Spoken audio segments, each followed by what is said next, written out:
بسم اللہ الرحمن الرحیم. ہم آواز اور قریب المخرج حروف میں سے 6 حروف آپ کے سامنے پیش کی جا رہی ہیں. ق ت ح ح قاف کاف.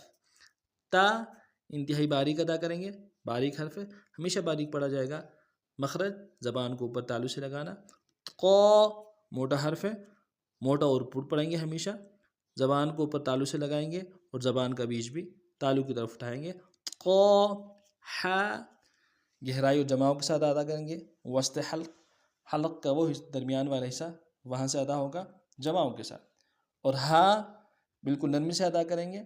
حلق کا وہ اوپر والا حصہ جو زبان کی طرف والا ہے، منہ کی طرف والا ہے، وہاں سے ادا کریں گے، نرمی سے ادا کریں گے، جماؤ سے بالکل ادا نہیں کریں گے. ہا. قوف موٹا حرف ہے، ہمیشہ موٹا اور پر پڑھیں گے، باریک کبھی نہیں پڑھیں گے. موٹے حروف میں سے قوف. اس کے مقابلے میں کاف انتہائی باریک ادا کریں گے، کوئی سختی نہیں، کوئی جماؤ نہیں، کوئی موٹا نہیں، بالکل نرمی سے. کاف. تو فرق کو جان کے